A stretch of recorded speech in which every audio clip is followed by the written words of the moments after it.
एक चीज और, सर जो है वो कर्नाटक शैली के बहुत अच्छे सिंगर हैं। तो मैं इससे निवेदन करूंगा कि कर्नाटक शैली में हमें कुछ मंगलाचरण के रूप में कुछ सुनाएंगे शुरू में। हम उत्तर भारत की जो शैली है गायन की वो तो सुनते ही रहते हैं, और कर्नाटक शैली बहुत कम सुन पाते हैं सर। नमस्ते भाई। निःशब्दामवलोक्य धातृविहितां सृष्टिं सुशब्दान्वितां कर्तुं तद्विधिमानसो हितकला रूपेण विनारवम् कुर्वन्त्या विरभूत्तदीयदयया शब्दद्युतिः सङ्गत लोके वाङ्मयनादबोधजननीं तां भावये भारतीम्। नमस्ते भाई। आज शुभ दिन। सब और बड़े बच्चे लोगों को मेरा शुभकामना है। और ऐसे ही सनातन धर्म आत्माराम सनातन धर्म कॉलेज को भी, और उसमें संस्कृत विभाग को भी, उसमें सब टीचर गणों को मेरा धन्यवाद, मुझे ऐसे अवसर दिया। और पहले संस्कृत में तैयारी किए थे, तो बाद में बच्चे सारे हो तो और हिंदी में ही कोशिश करेंगे, हिंदी में ही बोलूंगा। हम तो हैदराबाद वाला हूँ, ऐसे हिंदी मेरा टूटा फ्रूटी स्वीटी लगता। नहीं बोलिए सर, अच्छी। और विषय ऐसे गंभीर विषय था। हम विभाग में 11 साल से साहित्य में हूँ, साहित्याचार्य में साहित्य पढ़ाते, परंतु पूर्व वासना है और इसलिए हमको भी अच्छा लगा, चलो एक बार व्याकरण दृष्टिकोण में भी हम ये करेंगे। और इसमें व्याकृति शब्द सृष्टि महत्व व्याकरण शास्त्र में ही है। शब्द सृष्टि और शब्दों का सृष्टि, देखिए प्रपंच में कई भाषाएं है, 5000 का ऊपर भाषा ही है, परंतु व्युत्पत्ति भाषा संस्कृत भाषा। संस्कृत भाषा में व्युत्पत्ति रहेगा, बिना मूल बिना व्युत्पत्ति और बोलते ही नहीं। कोई भी शब्द ले लो उसमें व्युत्पत्ति रहता था, वो व्याकरणात्मक दृष्टिकोण से ही रहता। इसमें मेरा विषय है पान धातु पाठ के गुणों में धातु रूप। इसमें धातु विषय अष्टाध्यायी में कई विषय है, समास है, संधि है और अनेक विषय है। और उसमें हम ये लिया था धातु पाठ का परिचय, सामान्य परिचय कैसे, उसमें देखेंगे। और संस्कृत भाषा संस्कृत वांग्मय में आप वैदिक वांग्मय से अध्यावधि तक देख लीजिए, उसमें कोई भी वैज्ञानिक विषय हो, संरचना हो, कुछ भी हो, पूरा व्याकृति पर आधारित है। व्याकृति का मतलब व्याकरण, व्याकरण शास्त्र पर ही आधारित है। और इसमें व्याकरण परंपरा, गणित और पाणिनीय योगदान, पाणिनि का योगदान इतना है, अगर पाणिनि नहीं है तो अपशब्दी होते थे। अपशब्दों का राहित्य कर दिया व्याकरण शास्त्र। बच्चे कुछ ना कुछ बोले तो अच्छा लगता, वहां गलती बोलो तो भी अच्छा लगता, क्योंकि छोटे बच्चे हैं। तो बुद्धिहीन जीव हम नहीं है, बुद्धिजीव लोगों को वैसे भाषा बोलना चाहिए और उस भाषा में दोष नहीं होना, व्याकरणात्मक दोष नहीं होना चाहिए। इस प्रकार भाषा बोले तो भाव भी रहेगा, मर्यादा भी रहेगा। इसलिए रामायण में राम ने हनुमान जी से कहा न किंचित अपशब्दितम, एक शब्द भी आप अपशब्द नहीं बोल रहे इस जंगल में, क्योंकि हनुमान जी नवविध व्याकरण पंडित जी है। उसका चरण और याद करते ही हम प्रारंभ करेंगे। इसमें पाणिनि द्वारा रचित अष्टाध्यायी तथा धातु पाठ भाषा विज्ञान की मूलभूत आधारभूत बोल के हम समझ सकते हैं। केवल संस्कृत भाषा के नहीं, भाव को ये विस्तार कर दिया ये, और भाव विस्तार और आधुनिक शब्दों का प्रयोग कैसे। देखो भाषा शास्त्र केवल भारत में ही नहीं है, कई भाषाओं में भाषा शास्त्र है। और ये संस्कृत भाषा अति प्राचीन है, और कोई भी भाषा ले लो उसमें हमारा संस्कृत छाया व्याकरणात्मक दृष्टिकोण आपको जरूर दिखेगा, अगर ऑब्जर्व किया तो। इस प्रकार हमारा भाषा और संस्कृत भाषा इतने दैव भाषा इसलिए कहा। और पाणिनीय धातु पाठ में वर्णित धातु गणों के साथ और शब्द रूपता कैसे करना। केवल धातु घन भू धातु है तो भू ऐसे ही सब नहीं बोलते, भवती बोल रहे, अभवत बोल रहे, भविष्यति बोल रहे, इस प्रकार कैसे हो जाते। देखिए केवल धातु में ही नहीं है, बल्कि आप संज्ञा में भी ले लो। राम कैसे हुआ, रामस्य कैसे हुआ, रामेण कैसे, उसको भी सूत्र है, अनेक सूत्र। इधर भी धातु गणों में वर्ब क्लासेस का अनंतर वर्ब फॉर्म भी है, और उसका रूपरेखा कैसे बनाना, और उसके लिए अष्टाध्यायी से कितने सूत्र आके उसको सहायता किया, ये सारे महत्वपूर्ण विषयों को हम आज चर्चा करेंगे। और इसमें धातु का अर्थ इस प्रकार बोला था। देखिए धातु कई प्रकार धातु है, और इधर आयुर्वेद शास्त्र में हमारा शरीर के बारे में धातु बोला, सप्त धातु। आयुर्वेद शास्त्र में मज्जा श्रुक मांस लिप्त रक्ता बोल के हमारा शरीर में पानी है, रक्त है, मज्जा है, श्रुक लिप्त इस टाइप का है, उसको सप्त धातु कहते, वो अलग बात, उसको बगल में रखिए। और धातु का ये बोल रहे, और कोई भी धातु ले लो, मूल धातु एक रहता, फंडामेंटल वर्ड्स, आप शब्द ले लो, क्रियापद ले लो, अगर मूल धातु से ही सब बनता। और कई शब्दों का प्रयोग, और कितने शब्दों का प्रयोग भी धातु गणों से कर सकते, और 1,00,000 का ऊपर शब्दों का प्रयोग भी हम कर सकते। और व्याकरण में मूल बोलते, अगर धातु नहीं है और कुछ हम बोलते ही नहीं, हम धातु अर्थ के साथ साथ कालानुगुण अर्थ को, वो काल है, पास्ट टेंस है, प्रेजेंट टेंस है, फ्यूचर टेंस है, हाँ भूतकाल है, भविष्यत काल है, इस प्रकार की इसमें धातु शब्द का अर्थ संस्कृत वाङ्मय में ऐसे दिया। जरूरी है नापते ही वो 1-2 बार मैंने ऐसे 100 का डिफरेंस है। अच्छा बोला भवती इस प्रकार, और इसमें पठति गच्छति इस प्रकार कई धातु इसमें मिलेगा। इसमें धातुओं में परस्मैपदी धातु भी है, आत्मनेपदी धातु भी है, उभयपदी धातु भी है। कई गच्छति गच्छते नहीं होते, भवति भवते नहीं होते, और लभति लभते, इस प्रकार दो में लभति है, लभते भी है। और इस प्रकार आप व्यत्यास धातु गुणों में देख सकते हैं, परस्मैपदी, आत्मनेपदी, उभयपदी, इस प्रकार आप खोजना उस पे मिलेगा। और अदाति गण में केवल ति प्रत्यय जोड़ेगा, उधर वह उधर आ गए थे, अति अति आ गए थे, और इधर अति, स्नाति, हंति, हंति अनन क्रिया द्वारा हंति हो गए, हंति मतलब तो मार रहे हैं, मारना। स्नाति स्नान करवा रहे, स्नानति स्नाति ये शब्द है, स्नानति नहीं है। और विभक्ति इस प्रकार जुहोति में शब्द 2 बार जुड़ेगा, मतलब जुहोति में हकार 2 बार नहीं है, जू में ही हकार चलेगे, परंतु ददाती में देखो दा धातु से बना धातु रूप में उत्तम एक वचन में ददाती, प्रथम वर्तमान में ददाती, ये दकार 2 बार हो गए। और एक बार बोल रहे आपको ददाती, आपको समझ में आया, ददती ये समझ में आया, ददाती भी है, ददती भी है, मतलब दूसरा अक्षर बड़े मात्रा है। इसमें ददाती बोले तो देना है, केवल देना, आपसे संबंध नहीं है, जाओ दे दिया खत्म। ददती में वैसे नहीं है, पालन पोषण करना है निरंतर, इसलिए ददाति प्रतिगृह्णाति, इस उधर ये धातु प्रयोग किया श्लोकों में।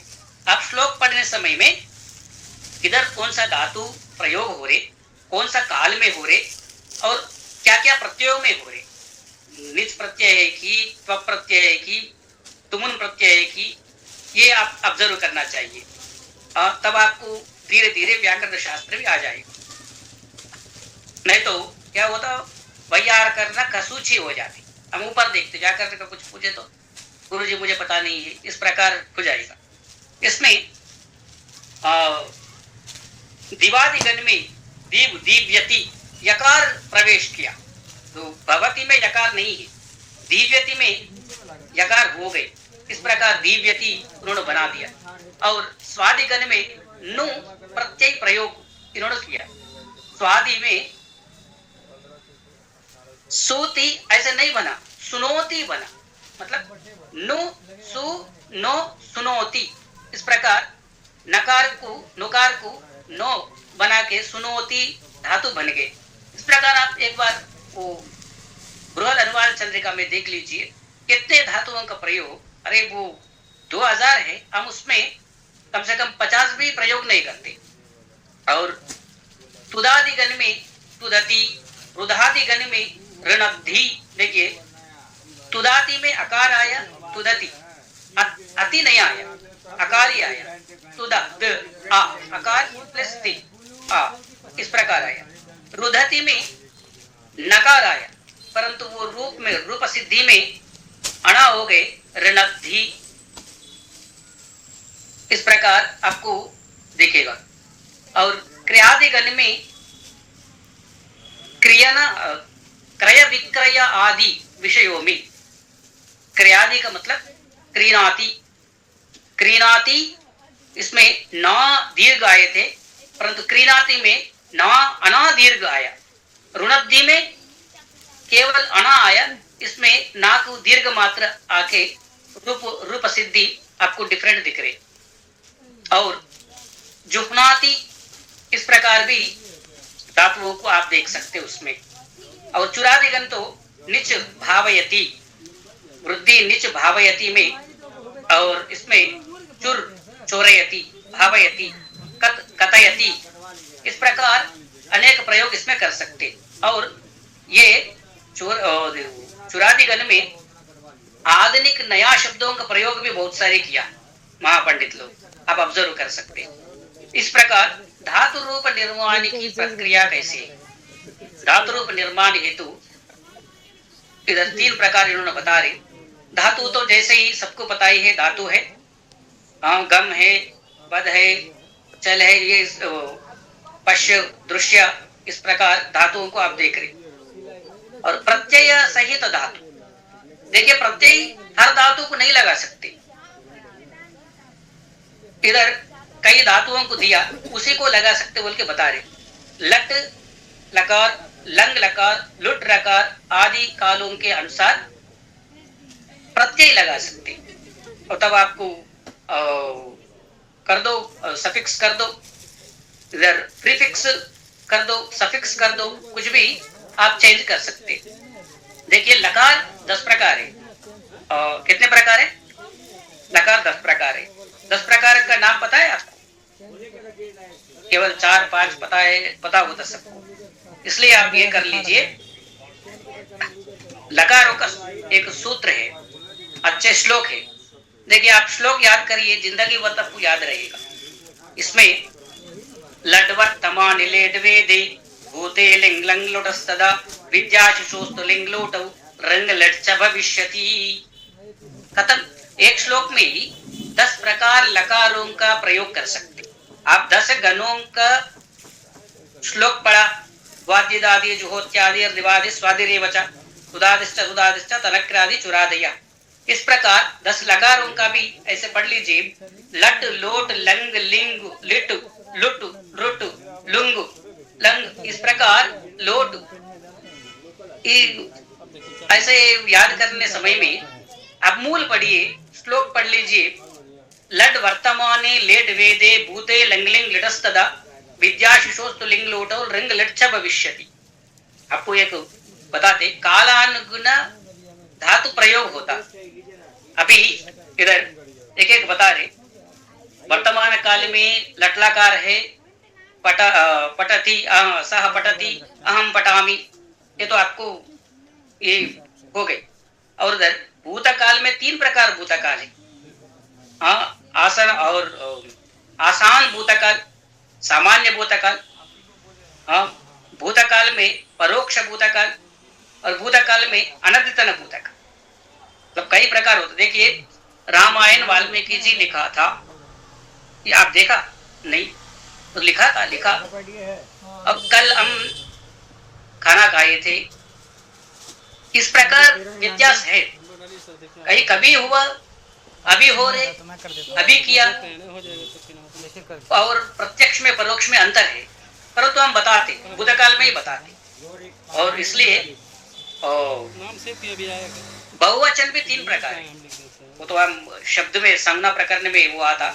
बहुवचन भी स्वार्थ बहुवचनम, हम कभी बोलते, हमको भी पता है सब, इसको बोलते स्वार्थ बहुवचन, बहुश बहुवचन।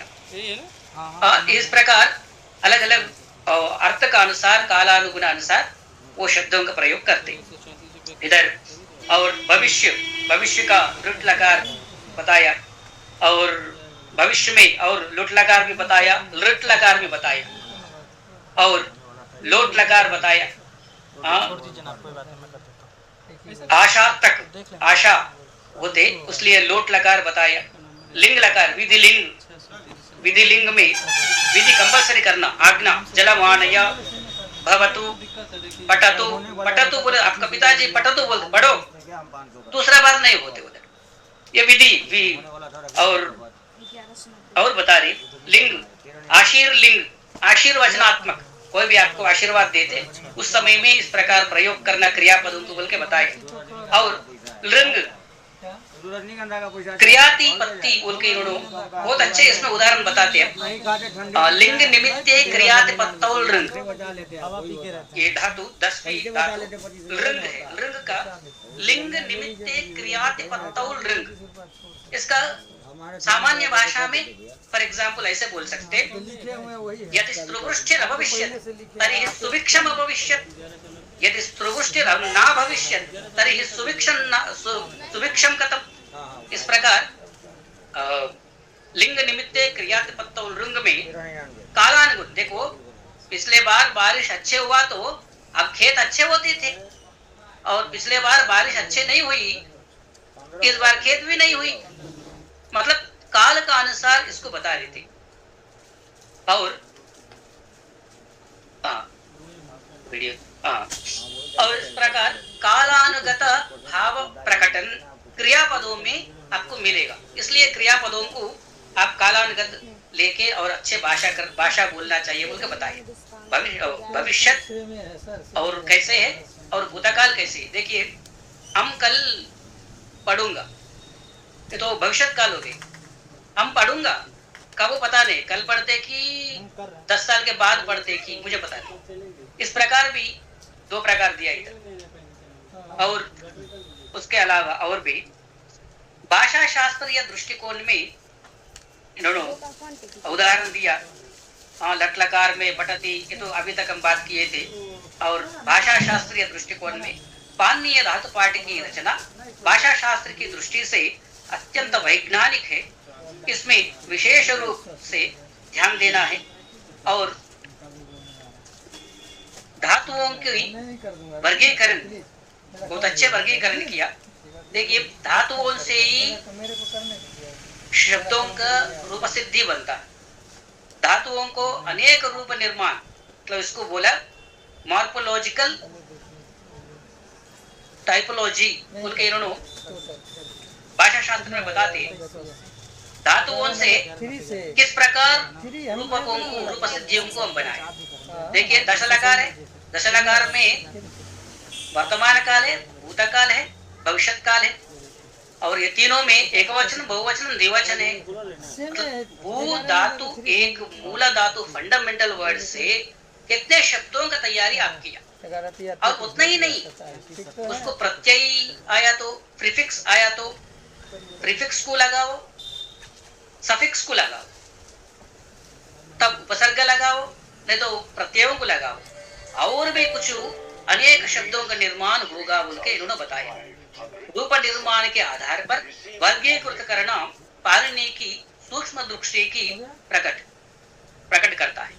यह वर्गीकरण आधुनिक भाषा शास्त्र के रूप में भी आपको मिलेगा। आप भाषा शास्त्र केवल संस्कृत में ही नहीं है, देश विदेश में हर जगह में प्रपंच उन लोग भी संस्कृत का भी मूल्य लेते, संस्कृत का ही नहीं, प्रपंच में कितने भाषा है उतना भाषाओं का तुलना करते, तब भाषा शास्त्र बोलते। तो तेलुगु का भी है, तमिल का भी है, और इधर भोजपुरी है। सब भाषाओं में परिवर्तन कैसे हुआ, अपभ्रंश कैसे हुआ, मूल रूप धातु क्या है, इस प्रकार भाषा शास्त्र में सिलेबस में है। आप लिंग्विस्टिक डिपार्टमेंट में ये सारे देख सकते।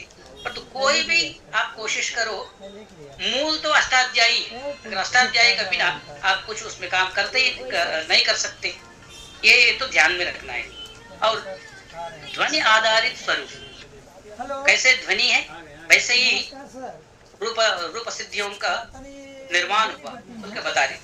और आज हम आपको मंगलाचरण में एक श्लोक पढ़ा, वो शब्दों का ही है, मतलब सृष्टि होने के बाद सब मूंगा थे तो बोला नहीं था। आपका वीडियो नहीं आ रहा सर। एक मिनट, अभी आ रहे? मेरा भी नहीं चल रहा था। सृष्टि के बाद सब मूंगे थे, कोई किसी को बात नहीं आ रही थी। तब ब्रह्मा बोला, अरे तो सृष्टि कर दिया, कुछ बोल रही नहीं, अपशब्द भी नहीं है, शब्द भी नहीं है, निशब्द। निशब्द क्या होता? प्राण संकट। निशब्द बहुत भयंकर है, क्या करना? तब कमंडल से पानी निकल के, जल निकल के डाला, सरस्वती माता, ब्राह्मी तो भारती भाषा, गीर्वाक्वाणी सरस्वती, व्याहार उत्तिर्लपिता भाषणम वचनम वचा। उन्होंने ऐसे डाल के बोला, निशब्दापलोक्य धातृविहिताम धातृविहिताम सृष्टिम सुशब्दान्विताम। देखो सुशब्द आना चाहिए, तब आप बोलते कोई भी शब्द बोलो, पकड़ लीजिए उनका, चाहिए तो भुवनत्रयम् यदि शब्दाह्वयं ज्योति आसंसारं न दीप्यते। मतलब एक शब्दः सुप्रयुक्तः स्वर्गे लोके कामतो भवति। आप कुछ भी मत बोलो, फालतू शब्द मत बोलो, एक शब्द कहो, हरि कहो, ओम कहो, राम कहो, हनुमान कहो, आपको मोक्ष मिलेगा। ये बात का तो शब्द बोलना चाहिए, वो शब्दों का आवाज दूसरों को सुनने में आना चाहिए, उसको बोलते कम्युनिकेशन जाएगा। हम कुछ बोल रहे हैं, आपके पास कैसे आए? पूछ लिया, शब्द गुणकम आकाश वैसे आ गए, अच्छे ही है। मेरे पास हिंदी में आया, स्पष्ट भी होना चाहिए। स्पष्ट होने के बाद अस्पष्टता निकल गई, अस्पष्टता निकलने के बाद आपको समझ में भी आना चाहिए। समझ में आने के बाद उस विषय पर आपको आनंद भी होना चाहिए। ये कम्युनिकेशन होती है। हम कुछ बोल दिया, कुछ डाटा, आप सुना, उसमें आनंद नहीं है। इसलिए एक शब्द सुप्रयुक्त स्वर्गे लोके कामदुग भवति, ये शब्द बोला था। और इसमें प्रत्येक गण की विशेषता और इसमें दिया 10 गण है, अलग अलग गण में अलग अलग सूत्र आएगा, अलग अलग रूप निर्माण होगा, ये बता रहे थे। और उसके लिए अष्टाध्याय पढ़ना चाहिए, वैसे ही नहीं होता। और इसमें ध्वनियों के वृद्धि है, यन्न है, गुण है, संध्या है। देखो भवतः, भवति, भवतः, भवन्ति, तब चेंज होगा सूत्र। इस प्रकार उन्होंने बोल रहे कई संधियों का सूत्र भी इस धातु रूप गणों में आके रूप स्थितियों को सहाय करेगा, तब वो रूप बनेगा बोल के बता रहे। और इसमें जुहोती, जुहोत्यादि में द्वितीय वर्ण की पुनरावृत्ति हम पहले ही बताया। हम इसमें दा बोले तो ददाती, दधती भी है, वो अलग। और इधर इस प्रकार विभर्ती, विबुधा तो विभर्ती हो गई, 2 बार प्रकार आया और 2 बार नकार आया। इस प्रकार चेंजेस होता बोल के बताए। और पश्यति, पशिष्यति नहीं होता, भवति भविष्यति हुआ, गच्छति गमिष्यति हुआ, पश्यति पशिष्यति नहीं होगा, द्रक्ष्यति होगा। तो उसको कई सूत्र है, उसका अनुसार वो रूप सिद्धि ऐसी होगा। अब ऑब्जर्व करना इस टाइप का शब्दों का निर्माण होगा। और संश्लेषणात्मक प्रवृत्ति का बारे में बता रहे, पाणिनीय प्रणाली संश्लेषणात्मक भाषा संरचना, सिंथेटिक लैंग्वेज स्ट्रक्चर। इसमें श्रेष्ठ और इसमें बता रहे मूल धातुओं में प्रत्यय जोड़कर क्रियापदों को जोड़कर और क्रियापदों का निर्माण करना। देखिए हार शब्द है, प्रहार आहार संहार परिहारवत, तो कई शब्द डाला, संभवम असंभवम भवति संभवति, असंभवम संभवम अलग है, भवति संभवति वो अलग है। इधर धातुओं में उपसर्ग जोड़ने के बाद विशेष विस्तार अर्थ निकल के आया। देखो केवल हार है, हारा, हार धातु को हम लगाया, आ लगाया आहार हो गई, प्रा लगाया प्रहार हो गई, प्रहार बोल तो मारना, आहार बोल तो खिलाना। इस प्रकार प्रहार आहार विहार भी उपसर्ग डाले तो विहार दूर बन गए। देखो आर धातु से कोई भी उपसर्ग का दे दिया तो उसका अर्थ बदल गया, वो तो अलग बात है। उपसर्ग उसके लिए व्याकरण शास्त्र में श्लोक है, कारिका है, आप याद कर सकते। उपसर्गेन धात्वर्थे बलाद अन्यत्र नीयते, देखो बलाद अन्यत्र नीयते मतलब भवती भवती है उसको सम लगा दिया, संभवती, और इस प्रकार भाविस उपसर्ग है, कोई उधर लगा दो और उसका अर्थ बदल जाएगा, दूसरा अर्थ निकलेगा। परंतु इधर हार शब्द से आहार बने गए, वो आहार ही है, आहार का ही सूचना कर रहे। विहार है, विहार का ही सूचना दे रही। संहार है, संहार का ही सूचना दे रही। परंतु कई ऐसे आपका नहीं है डेरिवेशनल मोर्फोलॉजी उनके लैंग्वेज भाषा शास्त्र में ऐसे बोला, व्युत्पन्न आकारिक मतलब अनुवाद में पर्याय पदों को अर्थ अभिधा से व्यंग को लेके जाएगा। समझ में आ रहे? पहले बोला हम सिंथेटिक लैंग्वेज मतलब हार धातु को आ लगाओ, वी लगाओ, सम लगाओ, उसी का अर्थ आगे। परंतु इधर डेरिवेशनल में ऐसे नहीं, आप कुछ बोल रहे दूसरा अर्थ प्रकट हो रहे, मतलब साहित्य शास्त्र में अभिधा में बोले तो व्यंग निकल के आता, इस प्रकार होता। और इधर देखिए प्रगच्छति, देखो गच्छति का मतलब आपको पता है जा रहे, और संगच्छति वो अलग अर्थ में है, और प्रागच्छति वो अलग अर्थ में है। प्रागच्छति का मतलब आप भविष्य में अच्छे हो, अब चलना नहीं, अब थोड़ा जल्दी चलो, ऐसे अर्थ में नहीं है।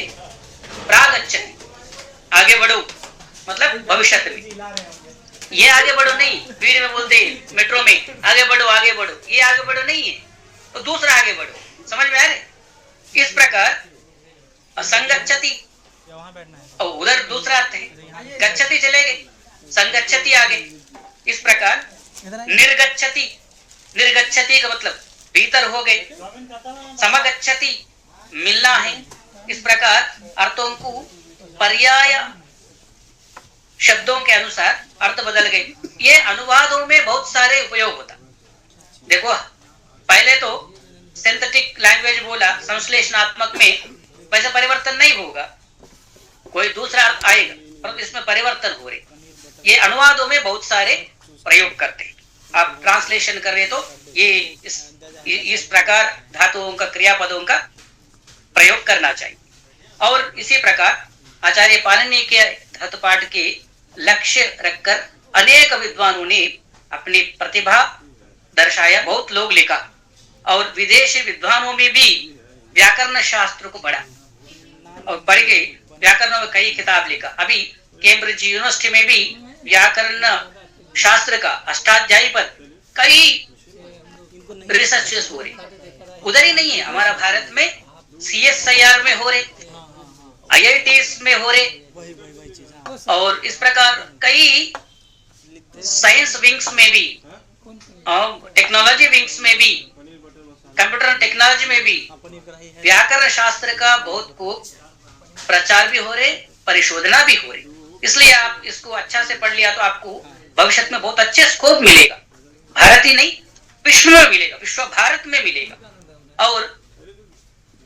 और बता दे धातु पाठ का डिजिटलाइजेशन, तो बहुत सारे आप आपको संस्कृत भाषा नहीं आए तो भी, व्याकरण नहीं पढ़े तो भी, आपका हाथ में सेल फोन है, उसमें अगर खोजे तो आपको बहुत कुछ व्याकरणात्मक शब्दों का प्रयोग और वाक्य निर्माण कैसे करना, ये सब आपको पता चलेगा, आप सीख सकते। और उसमें बहुत लोग योगदान किया। मदन मोहन झा भी, श्री मदन मोहन जी उसमें बहुत योगदान किया, अभूतपूर्व कार्य प्रशंसनीय है। और पुष्पा दीक्षित जी माता जी तो बहुत उसका जीवन लगाया और पिछले महीने हमारा संस्कृत विभाग में आके और उपदेश भी दिया, व्याकरण का प्रचार विचार भी और किया। वही आत्मा है उन लोगों का, आप उसको देख सकते, वीडियोस भी देख सकते। और इस प्रकार अनेक विद्वानों, कई संस्थाएं व्याकरण पर काम किया।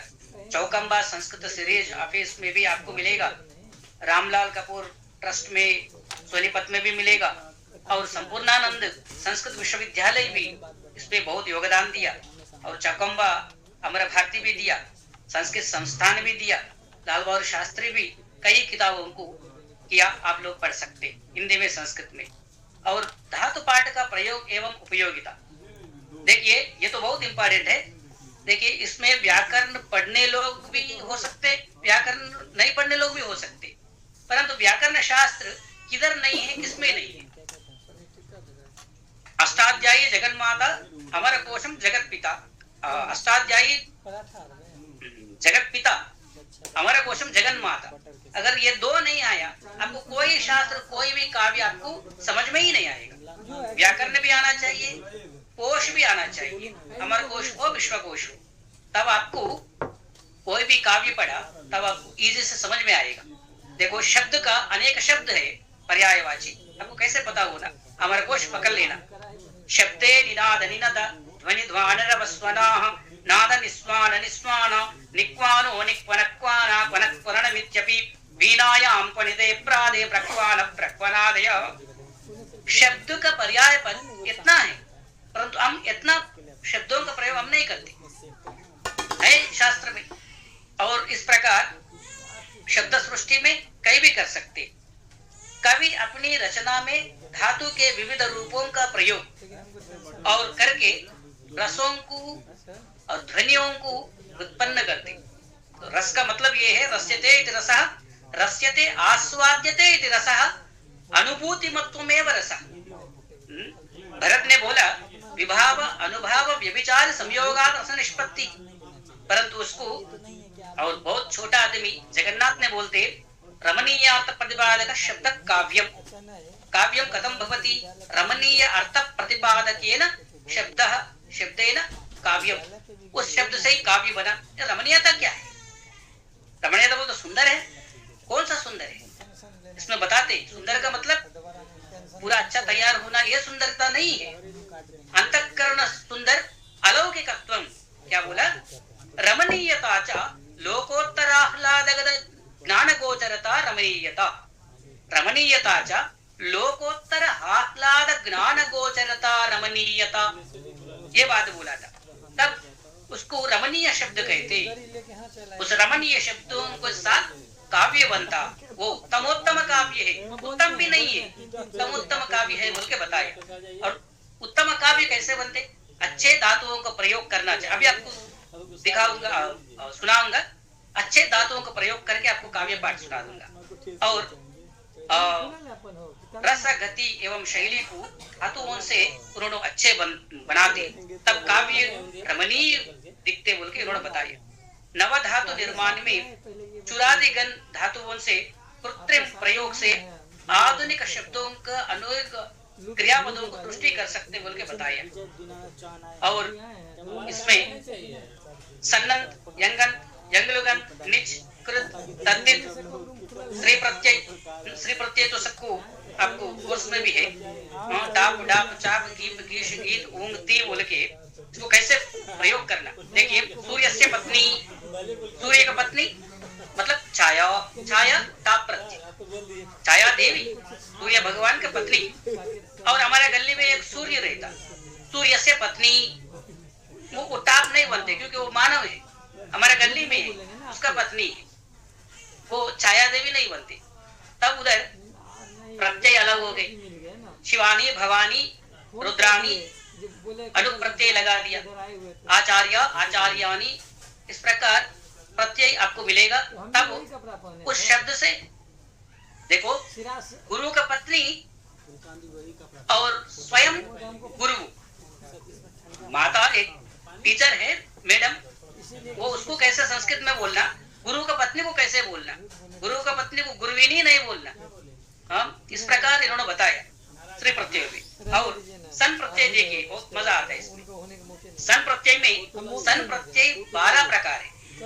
देखो कर्तुमिच्छा जिगमिषा, कर्तुमिच्छा चिकीर्षा, इस प्रकार प्रयोग होता, राइट।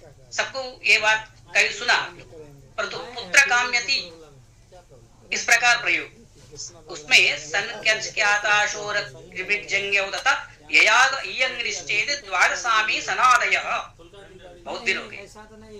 सन प्रत्यय 12 प्रकार होता, 12 उदाहरण भी दिया और इसमें एक अच्छे भावना दिया। कर्तुमिच्छा चिकीर्षा, ये तो फाइनल। गंतुमिच्छा जिगमिषा, ये भी ओके। और गंतुमिच्छा जिगमिषा है, कर्तुमिच्छा चिकीर्षा है, कर्तुम इच्छा चिकीर्षा, चिकीर्षितुम इच्छा चिकीर्षा, ऐसा प्रयोग है? ऐसा प्रयोग नहीं है, हमें सृष्टि किया। कर्तुम इच्छा चिकीर्षा होता, सबको पता है। वो चिकीर्षा क्या होता, शब्द बन जाती, रामः रामो रामाः, रामम रामो रामान, इस प्रकार चिकीर्षा शब्द बना सकते।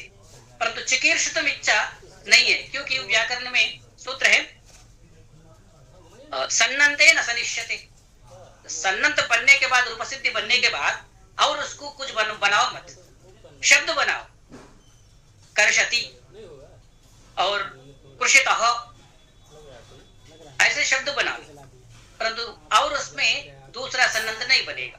इस प्रकार प्रयोगों को व्याकरण में बताया, और ये सब प्रयोग हमको पता होना चाहिए। देखो कर्तुमिच्छा चिकीर्षा बने तो चिकीर्षितुमिच्छा, चिकीर्षा बने तो कैसे होता, तो है ही नहीं प्रयोग। इस प्रकार हम कई विषयों को इसमें देखो, शास्त्र में मजा भी आता, रस भी मिलता, इस प्रकार आप ले सकते। और इसमें पद्य संरचना में छंदों का निर्माण धातु वृत्तियों से भी मिलता। देखो लयात्मक श्लोक निर्माण हो रहे, वो कैसे हो रहे, श्लोकों में धातुओं को आपको पढ़ के सुना दूंगा। देखिए इधर मेरा गुरुजी लिखा द्विसहस्रावधानी माडुल नागपति शर्मा विश्व भारतम किताब लिखा था, उसमें विश्व पूरा भारत है, और भारत क्या है, भारतांबा है, भारत माता। वो भारत माता कैसे है उसका वर्णन कर रहे, परंतु उसमें धातु पाठ कैसे आया एक बार आप ध्यान दीजिए। मतलब कई महाकाव्यों में धातुओं को ऐसे प्रयोग किया, और आधुनिक में हम बता रहे हैं। नृत्य विलासे सज्जन से विकसति विबुदति विजय सहस्त्रम, भारत कैसे विकसति विबुदति, नृत्य विलासे सज्जन से विकसति विबुदति विजय सहस्त्रम, सत्य कलापे सन्मुख दीपे स्पृहयति रसयति सहयति वृत्तम, तुत्य विदानि सुंदर गानि महयति कलयति चाहयति योगम, नृत्य विनीते निर्मल गीते परिमलयति च भरत सुपद्मम। भरत सुपद्मम इस प्रकार विराजित हो रहे बोल के बताया। ये क्रौंच पद वृत्तम, ये नया वृत्त है। क्रौंच पद वृत्त में इसमें कम से कम 10-15 धातुओं का प्रयोग किया। विकसति, स्पृहयति, सहयति, कलयति, अयति और विबुदति, विस्फुरति, रसयति, महयति, हयति, इतने एक श्लोक में इतने धातुओं का प्रयोग, इस पर भी रिसर्च कर सकते हैं। इस प्रकार ध्वनन मृदंग मंगलांग तुंग शैल नर्तिनी मन प्रमोदनैक वृत्त सत्कथा प्रवर्तिनी, सनात्सु धर्म सार्वभौम सत्य चक्रवर्तिनी, कनक प्रभाव भारतांब दत्त पुरुषार्थिनी। इस प्रकार और एक श्लोक सुना के हम इसको विराम दे देंगे। और इसमें धातु प्रयोग कैसे किया, इस श्लोक में जंगल में मोर कैसे है, मयूर नृत्यम कथम अस्ति, वने जंगले कानने मयूर नृत्यम एवं अस्ति इति अस्मिन् श्लोके अस्ति धातुपाठ रूपेण। शीलयति खेलयति नर्तन मयूरम सामयति गोमयति धार्मिक विधानम वासयति भूषयति गंधिल पुष्पम जायति सभाजयति धीर निवासी। जंगल में मयूर का नृत्य कैसे है वो धातुओं के साथ वर्णन किया कवि। इस प्रकार हम कई अनेक प्रयोगों को हम देख सकते हैं। और भाषा विकास में व्याकरण का क्रियाशीलता इतना है और इसमें धातुओं से नव निर्माण कर सकते। कोई भी काव्य लो, कोई भी किताब लो, और उसमें व्याकरण का पूर्ण दृष्टि रहता। पाणिनीय धातु पाठ में वर्णित गण और का बारे में बताया, और इसमें वैज्ञानिक विषय हो, लयात्मक हो, काव्य सुंदरता हो, व्याकरण शास्त्र से ही बनेगा। इसलिए महाकवि लोग पूरा कितने अच्छे काव्य सुंदर लिखो, वर्णन करो, अलंकारों को लगाओ, उसमें जरूर अष्टाध्यायी धातु पाठों का प्रयोग, समासों को प्रयोग। महाकाव्यों में दीर्घ समास नहीं होता, परंतु नैषध महाकाव्य में दीर्घ समास का प्रयोग हुआ। और महाकाव्यों में शब्द अलंकारों का ज्यादा प्रयोग नहीं होना चाहिए, इसलिए कालिदास नहीं किया, परंतु नैषध में है। इस प्रकार और शब्द सृष्टि व्याकरण शास्त्र में अष्टाध्यायी में और बहुत कुछ आपको मिलेगा। उसमें फीटकार सिद्धांत भी है, तो विजिल कैसे डालना, वोकल आर्ट कैसे, सब कुछ है। इसलिए बहुत अच्छे विषय अच्छा आनंद लगा, इसलिए और बहुत विषय हम चर्चा किया और मेरा वाणी को विराम दूंगा। बहुत बहुत धन्यवाद सर। आपने कैसे धातुओं का प्रयोग जो है साहित्य में कैसे हुआ है उसको इतने मधुर तरीके से आपने सबके सामने प्रस्तुत किया, और धातुओं का जो भाषा विज्ञान के हिसाब से विश्लेषण है उसको आपने करने का प्रयास किया, धातुओं के गणों को समझाया, और आपने इस बात को रेखांकित किया कि धातुओं के बिना हम कुछ नहीं कर सकते। वाक्यों में आपको वाक्य बनाना है तो धातुओं का प्रयोग करना ही पड़ेगा। आपको साहित्य का सृजन करना है, साहित्य की रचना करनी है, तो धातुओं का प्रयोग करना ही पड़ेगा। धातुओं का मतलब धातुओं से पद बना करके प्रयोग करना पड़ेगा, बिना धातुओं के कुछ नहीं होगा। इसलिए इतने महत्वपूर्ण टॉपिक को आचार्य जी ने बहुत सरल तरीके से प्रस्तुत किया। अब यदि किसी का कोई प्रश्न हो तो आप लोग प्रश्न पूछ सकते हैं। अपने को अनम्यूट करिए और सवाल पूछिए। अपना नाम और अपनी संस्था का नाम बता करके आप अपना सवाल पूछ सकते हैं। हैंड रेज करिए तो फिर हम आपको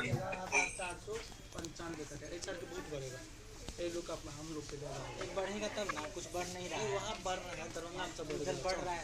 आज भी विभाकर सर बोल रहे थे एक साथ ही मिल जाएगा, इतना के ढेर हो जाएगा। सर तो हमको सपना दिखा दिए कि तो अच्छा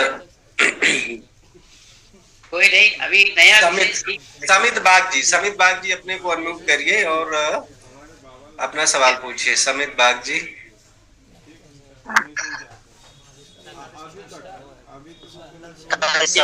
नमस्ते, मैं उड़ीसा से समीर बोल रहा हूँ।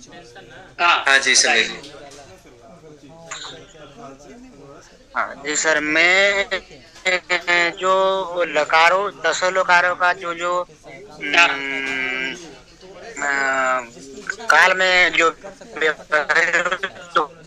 हो रहा था, तो जो एक श्लोक था सर ने बताए थे, तो दोबारा मैं सुनना चाहता हूँ। लट वर्तमाने लट वर्तमाने संधि में लट वर्तमाने लट तमाने लेट वेदे भूते लंग लिंग लिटस्तद विद्या शिशोस्तु लिंग लोटो रंग लट छ भविष्यति।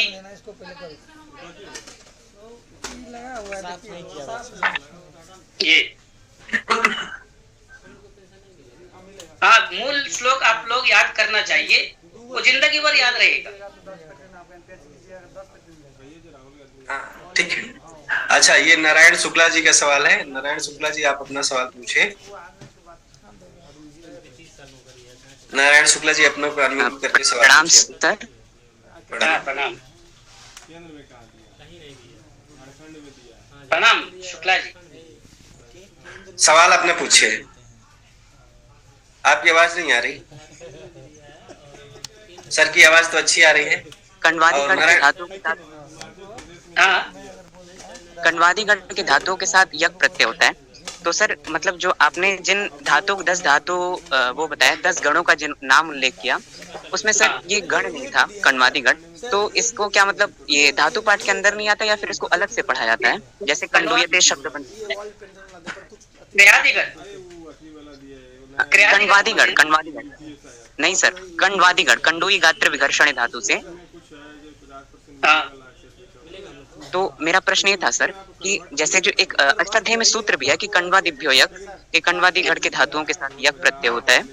तो ये धातु पाठ के अंदर नहीं आता या फिर इसको अलग से पढ़ा जाता है इस गण नहीं, को? देखिए ये जो कंडवादी गण है ना, ये धातु पाठ में तो है, लेकिन इनका जो चरित्र है ना वो सामान्य धातुओं जैसा नहीं है। ये धातु भी हैं और प्रातिपदिक भी हैं। ठीक है, तो ये जो धातुओं को जो 10 गण है उससे बाहर है ये। इसीलिए आचार्य जी ने जो 10 गण गिनाए उसमें कंडवादी गण नहीं था। जी सर। है ना? तो पहले पहले जो ये 10 धातु है पहले हम इनको तैयार कर ले, फिर कंडवादी गण भी पढ़ लेंगे। है ना? बेसिक स्तर पर अभी भवादी गण को तैयार करो। और जो इस प्रकार जी सर, 2 साल 1 महीना सर त्रिनाति आए तो जुगनाति आएगा, राति आए तो लाति आएगा।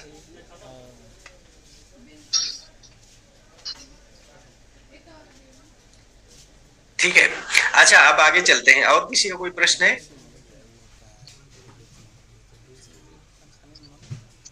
हाँ, प्रांजलि अपना सवाल पूछो। Pranjali where are you? जी सर, प्रणाम सर। प्रणाम प्रणाम। सर मैं इलाहाबाद विश्वविद्यालय की छात्रा हूँ। सर वो जो आपने बताया था कि जब सृष्टि उत्पन्न हुई थी, ब्रह्मा ने उसे उसका निर्माण किया था, उसके बाद वो निःशब्द था, तो उन्होंने सरस्वती को आशीर्वाद दिया वो जो जल लेकर। तो वो सर श्लोक कहाँ मिलता है? और वो एक बार फिर से मैं सुनना चाहती हूँ सर। प्रांजलि आपके अभी आप किस क्लास में है, क्या कर रही हैं अभी? सर मैं पीएचडी स्टूडेंट हूँ, रिसर्च स्कॉलर। आप पीएचडी कर रहे हो और ये व्याकरण कार्यशाला बेसिक ग्रामर पे हो रही है और आप वो उत्पत्ति का सिद्धांत सर से पूछ रही हैं, तो वो विषयांतर हो जाता है ना। सर ने तो ऐसे ही पासिंग में बता दिया। नहीं श्लोक बस सुनना। परंतु ये सर एक बार श्लोक आप सुना दीजिएगा कि जो पूछ रही प्रांजलि ने। कोई कुछ शास्त्र में नहीं है, काव्य में नहीं है। ये मेरा गुरु जी का रचना है, 96 में हुआ ये। निःशब्दामवलोक्य, देखो पूरा निःशब्द थे। निःशब्दामवलोक्य धातु विहिताम सृष्टिम सुशब्दान्विताम कर्तुम तद्विधि मानसो हितकल रूपेण वीणारवम। उसका वीणा से शब्द निकाला पहले। कुर्वन्त्या विरभूतदीयदयया शब्दद्युतिः संगत लोके वाङ्मयनादबोध जननीं काम्बा वये भारतीं। ये मतलब उसका अनुग्रह से ही आया। मंदिर पे रहते हैं, पूरा खड़ा लगता है। हाँ, बहुत बढ़िया सर, बहुत बढ़िया। तो ये सत्र को हम यहीं पर कंक्लूड करते हैं। अब हम डॉक्टर किशन सर को हार्दिक आभार व्यक्त करते हुए उनका हम धन्यवाद ज्ञापित करते हैं। सर ऐसे ही हम सबका मार्गदर्शन करते रहें, हमारे संस्कृत सभा के कार्यक्रम में आते रहें। अब अगली वक्ता की ओर हम चलते हैं, जो कि सुदूर पूरब से जुड़ रही हैं।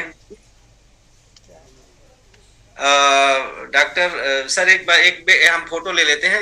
रंजन मैम सीधे देखिए, सीधे देखिए, एक फोटो ले लेते हैं क्योंकि सर जा सकते हैं। सर काफी देर से इंतजार कर रहे थे, तो आप सभी चलो फोटो हो गया। तो डॉक्टर रंजन लता मैम वो दीनदयाल उपाध्याय गोरखपुर विश्वविद्यालय से जुड़ रही हैं। आपकी जो उच्च शिक्षा हुई है वो कानपुर विश्वविद्यालय, छत्रपति साहू जी महाराज कानपुर विश्वविद्यालय से आपने बीए किया, एमए किया। उसके बाद फिर आप दिल्ली चली आई और दिल्ली का जो बहुत ही प्रतिष्ठित जवाहरलाल नेहरू विश्वविद्यालय, जिसको हम जेएनयू के नाम से जानते हैं, उसकी आभा ने आपको कानपुर से खींच लिया और आप जेएनयू चली आई रिसर्च के लिए। यहाँ पर सौभाग्य से बहुत ही प्रतिष्ठित प्रोफेसर इनको मिली, प्रोफेसर शशि प्रभा कुमार।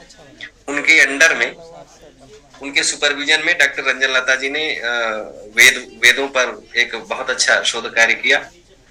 संप्रति ये गोरखपुर विश्वविद्यालय में संस्कृत विभाग में असिस्टेंट प्रोफेसर पद पर कार्यरत है और संस्कृत भाषा के, संस्कृत साहित्य के उन्नयन के लिए, उसके प्रचार प्रसार के लिए सदा सक्रिय रहती हैं।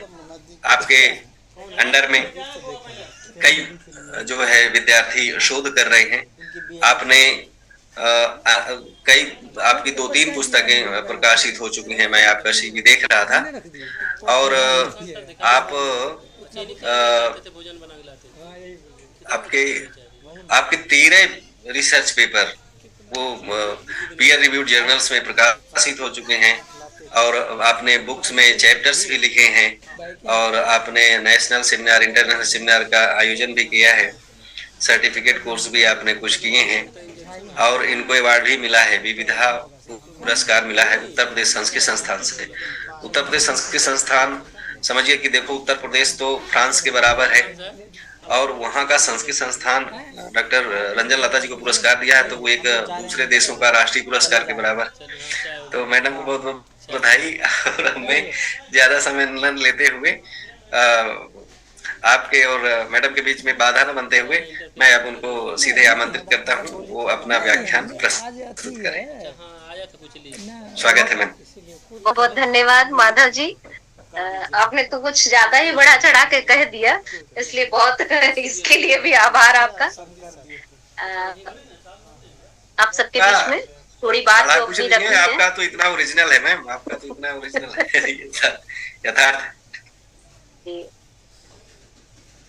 शन्नो मित्रः शं वरुणः शन्नो भवत्वर्यमा शन्न इन्द्रो बृहस्पतिः शन्नो विष्णुरुक्रमः नमो ब्रह्मणे नमस्ते वायो त्वमेव प्रत्यक्षं ब्रह्मासि त्वामेव प्रत्यक्षं ब्रह्म वदिष्यामि ऋतं वदिष्यामि सत्यं वदिष्यामि तन्मामवतु तद्वक्तारमवतु अवतु माम् अवतु वक्तारम्।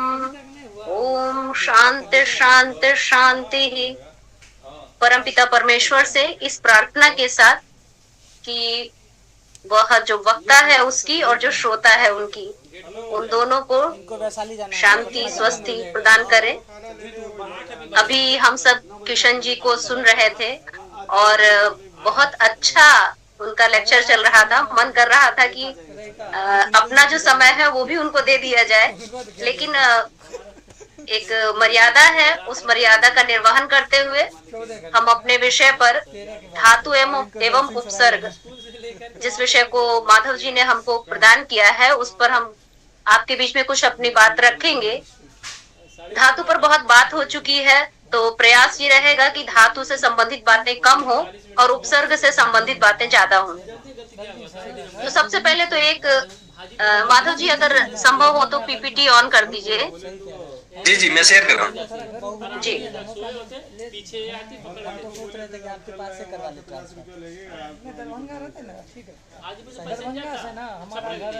आप PPT आ रही है क्या? हाँ जी जी आ रही है सर, आ रही है। बच्चों आप लोग को भी दिख रहा है, जो भी सुधी श्रोता जन जुड़े हुए हैं आप सबको दिखाई पड़ रहा है जी। ठीक है, हम अपनी बात शुरू करते हैं। धातु एवं उपसर्ग, सीधे और सिंपल तरीके से बात समझाने का प्रयास होगा। जी जी जी आ रही है, आ रही है सर, समझ में आ रहा है। क्योंकि मैं शेयर कर रहा हूँ, अगर आपके पास पहुँच गई तो सबके पास पहुँच गई। जी जी आ रही है सर, समझ में आ रहा है बिल्कुल। आप अपनी PPT से तो नहीं पढ़ रहे हो?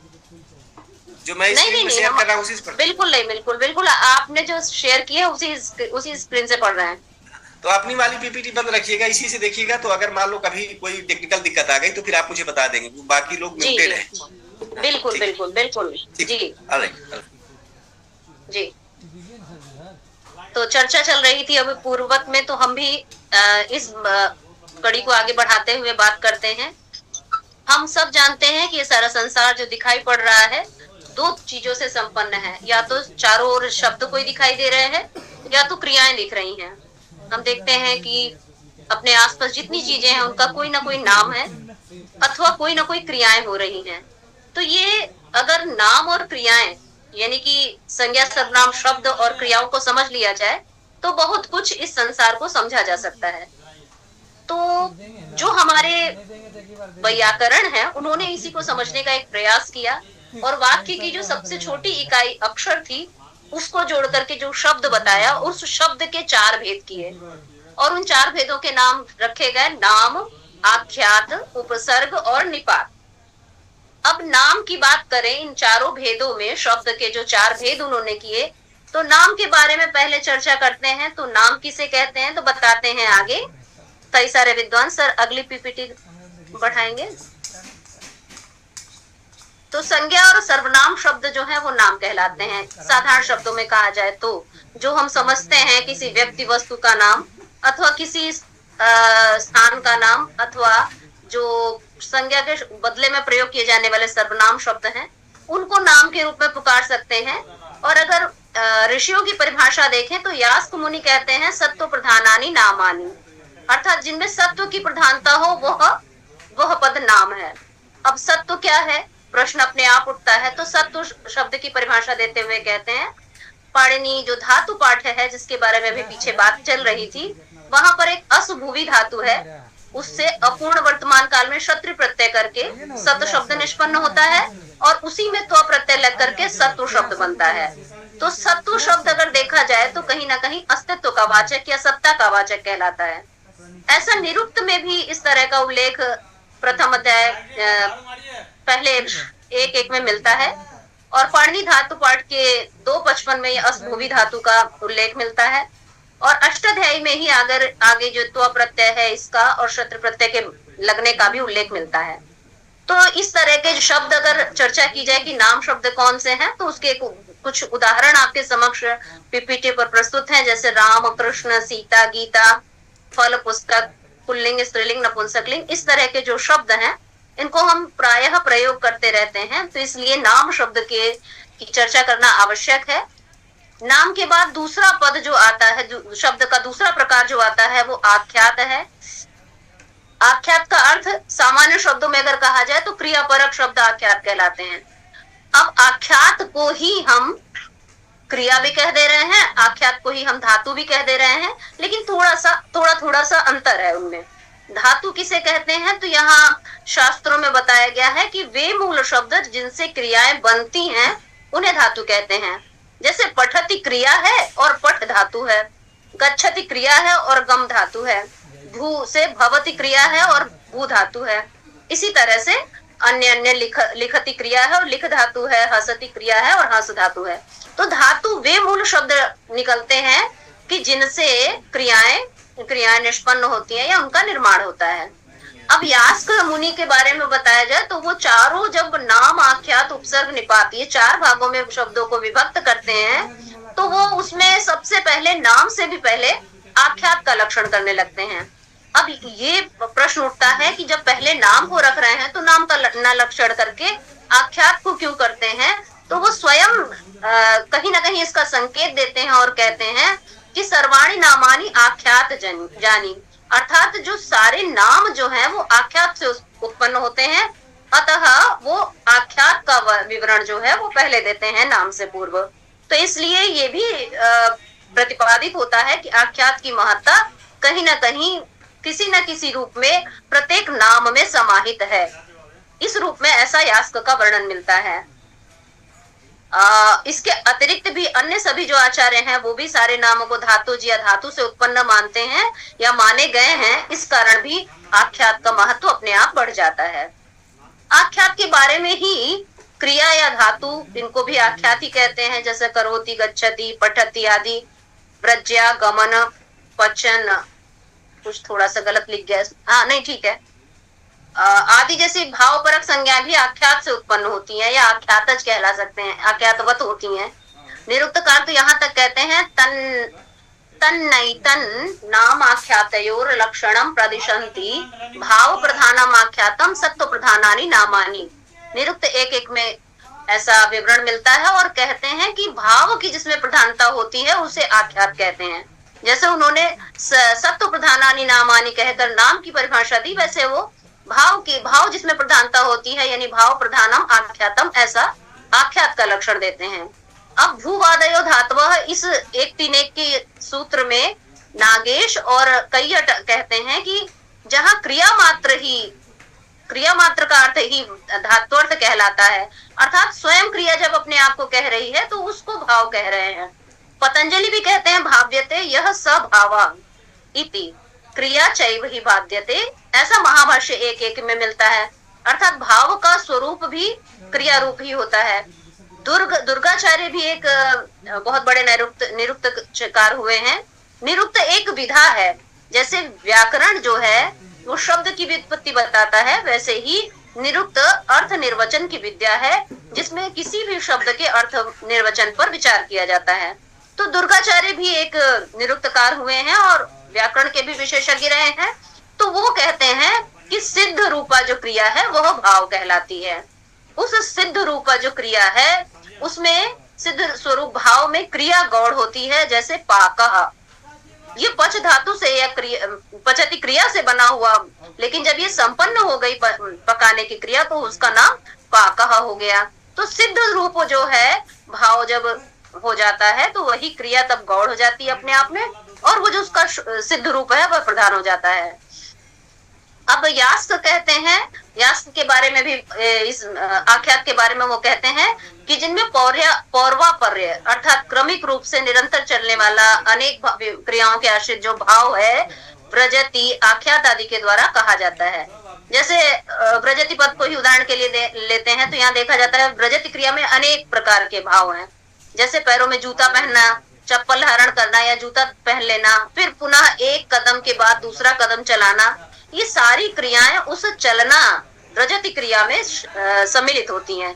तो इसका मतलब है उपक्रम से लेकर के जो अपवर्ग पर्यंतम अर्थात जो समाप्ति है वो क्रियाओं के निष्पन्नता है, उसका जो आशय है यानी कार्य के प्रारंभ से समाप्ति पर्यंत जो रहने वाला भाव है उसी का नाम आख्यात है। ऐसा दुर्ग निरुक्त वृत्ति में पृष्ठ 17 पर मिलता है। तो अगर पूरा विवरण देखें तो अगर हम चाहें तो ये कह सकते हैं कि भाव जिस शब्द में प्रधान रूप से प्रकट किया जाता है वह शब्द आख्यात कहलाता है, तथा नाम पढ़ने का जो आधार है आख्यात अर्थात क्रिया है। इसको सरल शब्दों में और कहें तो हम ये कह सकते हैं कि भाव जो है सिद्ध रूप क्रिया ही है, क्रिया का ही वो सिद्ध रूप है, इसलिए उसको आख्यात कह दे रहे हैं या उसको भाव कह दे रहे हैं। तो भाव कहीं ना कहीं उसी आख्यात का, भाव जिस शब्द से प्रकट हो रहा है उसी को आख्यात, वह शब्द ही आख्यात कहला रहा है।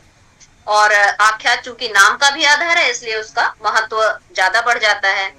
बात करते हैं इसके तीसरे भाग की जिसको निपात कहा गया। आख्यात के बारे में या धातु के बारे में बहुत चर्चा हो चुकी है, तो हम उनको हटाते हुए सीधे निपात पर आते हैं। किशन जी ने बहुत सारी चर्चा इस पर की है। निपात किसे कहते हैं? तो निपात की परिभाषाएं तो बहुत सारी हैं।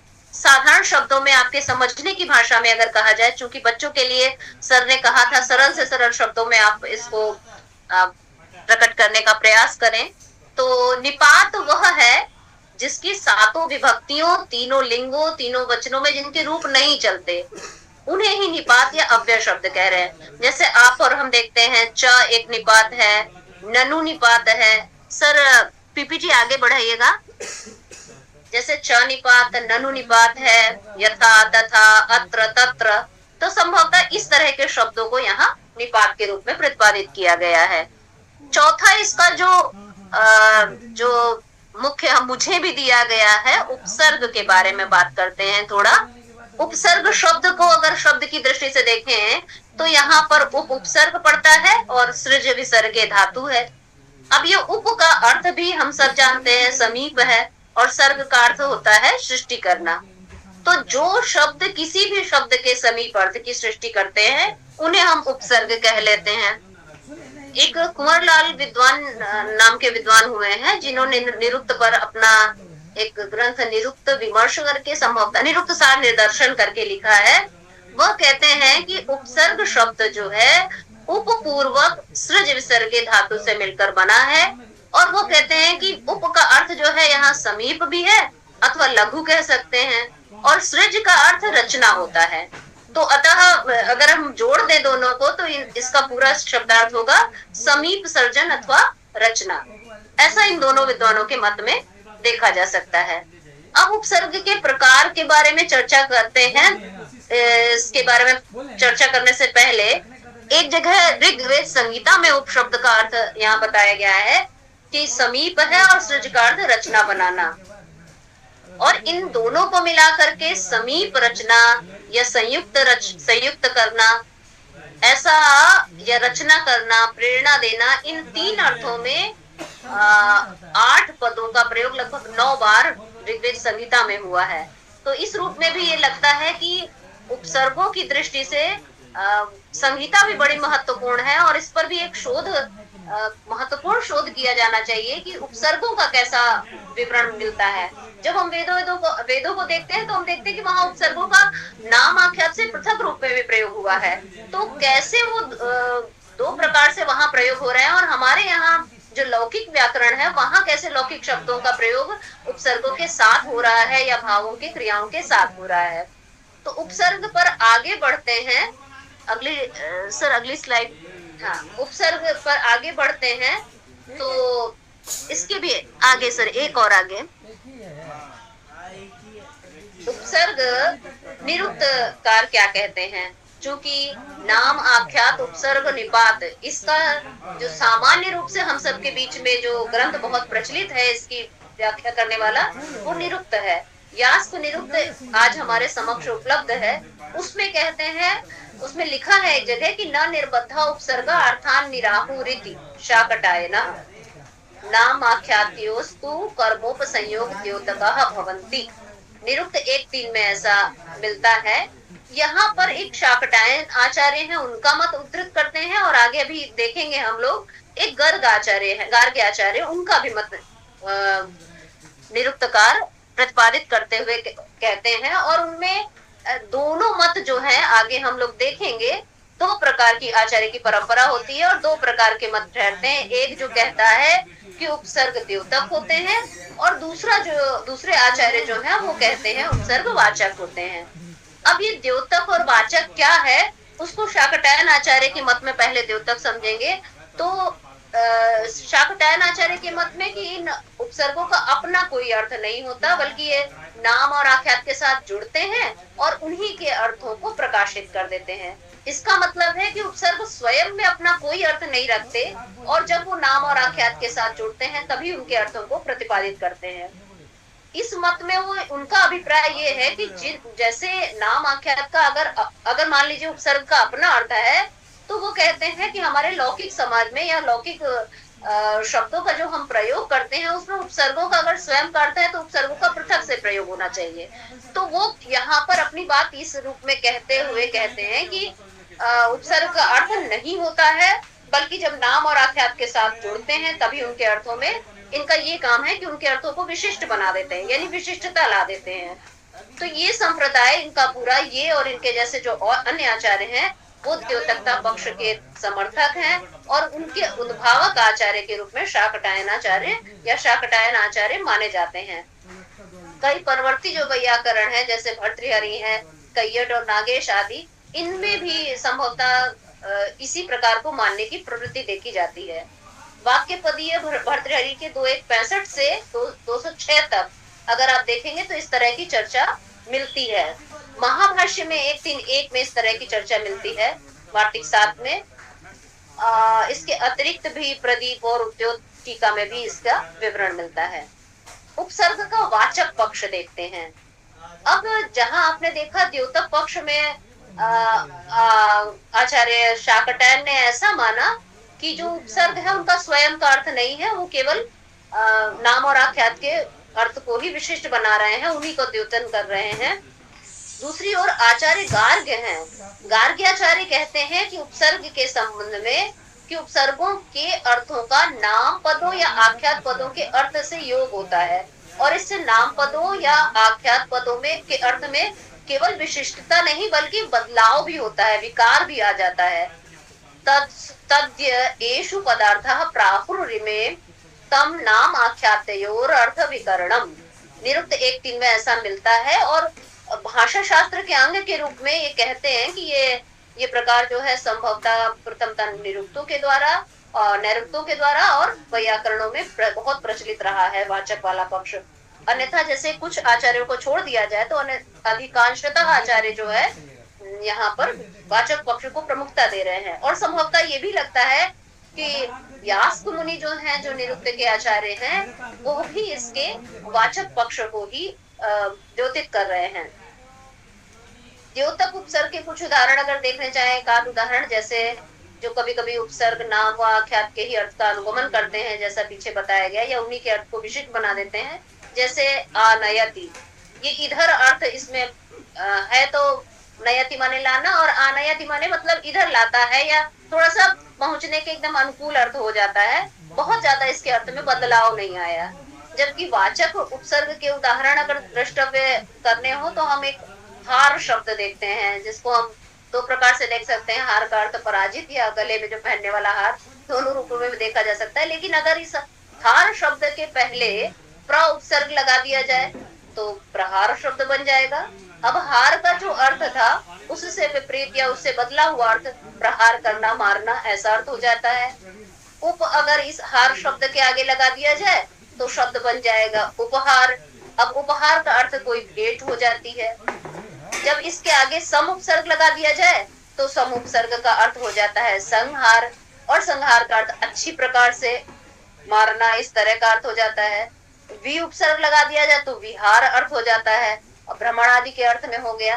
कैसे एक शब्द जिनमें केवल उपसर्गों के जुड़ने से अर्थ में बदलाव आ रहा है।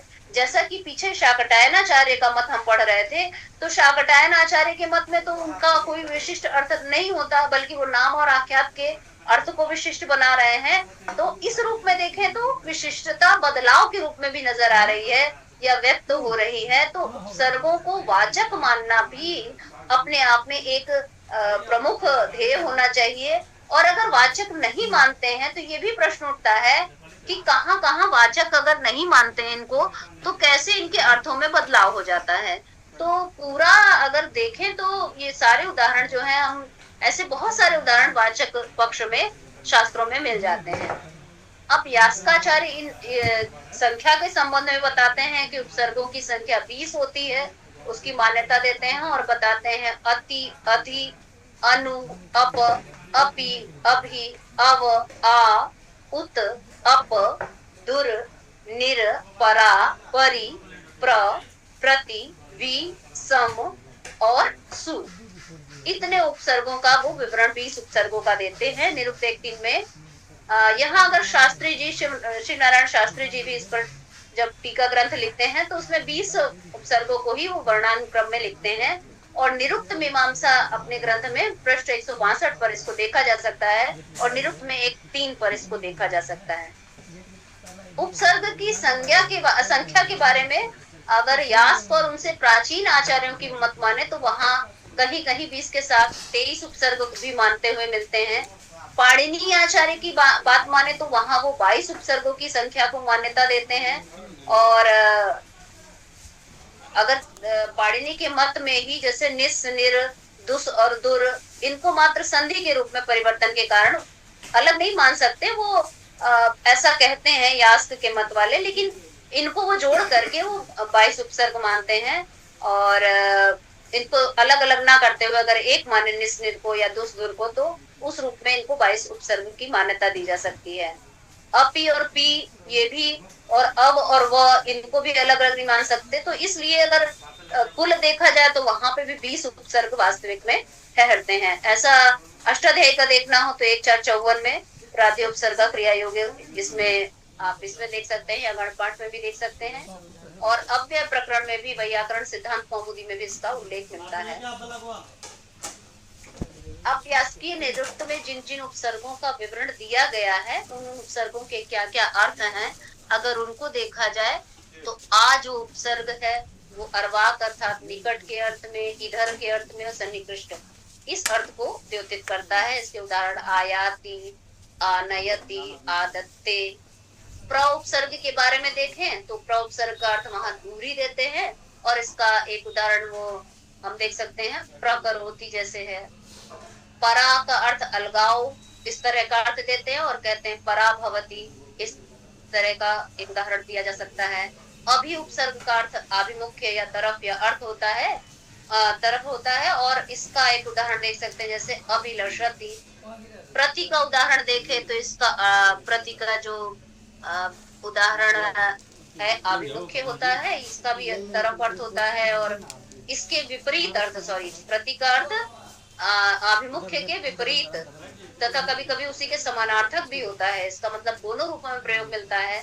जैसे इसका कुछ उदाहरण देख सकते हैं, प्रत्यक्ष, प्रत्यगात्म, प्रतीति, प्रतिमुंचति, आभिमुख्य अर्थ में इस तरह प्रयुक्त होते हैं। अति एक उपसर्ग है, इसका अर्थ अगर देखें तो अतिशय या अधिकता या अतिक्रमण अर्थ में होता है। उदाहरण एक देखें तो अतिधनः। सु अर्थ है श्रेष्ठता के अर्थ में सुधनः। निर जो है अतिशय या अधिकता के अर्थ में है, तो इस रूप में इसको देख सकते हैं। और इसके अलावा कहाँ चला,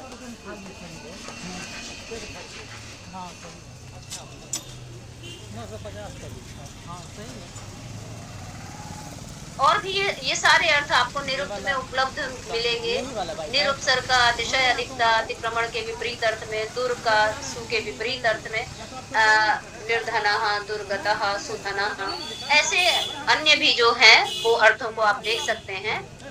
तो कुल मिलाकर के सर नेक्स्ट कुछ एक बार देख लीजिए, नेक्स्ट स्लाइड है कोई। पूरा विवरण देखेंगे तो हम ये पाते हैं कि शब्द जो है 4 प्रकार के हैं। उन 4 प्रकारों में उपसर्गों का भी अपना एक महत्वपूर्ण स्थान है। जैसे नाम और आख्यात, किसी भी शब्द, दोनों शब्दों के बारे में हम काफी सारी सिद्धियां पढ़ते हैं, शब्दों को सिद्ध करते हैं, शब्दों को बहुत महत्व देते हैं, क्योंकि नाम और आख्यात ये सारा जगत व्याप्त है। लेकिन इनके साथ साथ हमें इस तरह के भी कई सारे विवरण मिलते हैं जिसमें देखते हैं कि उपसर्ग का और निपात का भी अपना अलग प्रकार का महत्व है। और जिनमें उपसर्गों के जो 2 प्रकार इन्होंने बताए हैं, वाचक और द्योतक, तो इस रूप में भी इसका अध्ययन किया जाना अपेक्षित है। चाहे वो वेदों में जो आए हैं उपसर्ग, जो कि नाम और आख्यात से पृथक रूप में भी उपलब्ध हैं, अथवा जो हमारे यहाँ लौकिक व्याकरण में जो संयुक्त रूप से प्रतिपादित किए गए हैं, तो दोनों प्रकार से हमें इसका अध्ययन अपेक्षित है। जो थोड़ी सी बात आपके बीच में करनी थी वो हमने की है, और बहुत ज्यादा नहीं कहना है, बस इतनी बात कहनी है कि इस पर और आप पढ़ें और समझने का प्रयास करें। मेरी जो समझ थी, जब मैंने समझा, वो आपके समक्ष रखता है। और इसमें किसी को कुछ पूछना हो, कोई प्रश्न हो, तो जहां तक मेरी संभव होगा हम उसका उत्तर देने का प्रयास करेंगे। माधव जी, हमें थोड़ा सा आज जल्दी निकलना है। हाँ जी, हाँ जी। बहुत सुंदर व्याख्यान मैम आपका। आपने तो जो ये 4 कैटेगरी हैं, इनको बहुत ही वैज्ञानिक तरीके से, स्पष्ट तरीके से आपने रखा। जो या आचार्य यास्क ने, जो यही संस्कृत के पार्ट्स ऑफ स्पीच हैं, अंग्रेजी वाले बड़ा पार्ट्स ऑफ स्पीच करते हैं ना, उनसे पहले हमारे आचार्य ने पार्ट्स ऑफ स्पीच कर दिया था। और ये हमारे 4 माने गए हैं, नाम, आख्यात, उपसर्ग और निपात, जो डॉक्टर रंजन लता मैंने बताया। तो ये बहुत ही व्याकरण की एक समझिए कि जो बड़ी बारीक बात है, उसको आपने प्रतिभागियों के समक्ष रखा। ये हमारी कैटेगरीज हैं, और उपसर्गों का क्या महत्व है, उनकी क्या महिमा है, उसका बखान करने का मैडम ने प्रयास किया। अब अगर किसी का कोई प्रश्न हो तो आप लोग अपना हैंड रेज करिए और हम आपको अनम्यूट कर देंगे, फिर आप अपना सवाल पूछ सकते हैं। अच्छा, आप अपना हैंड रेज करिए।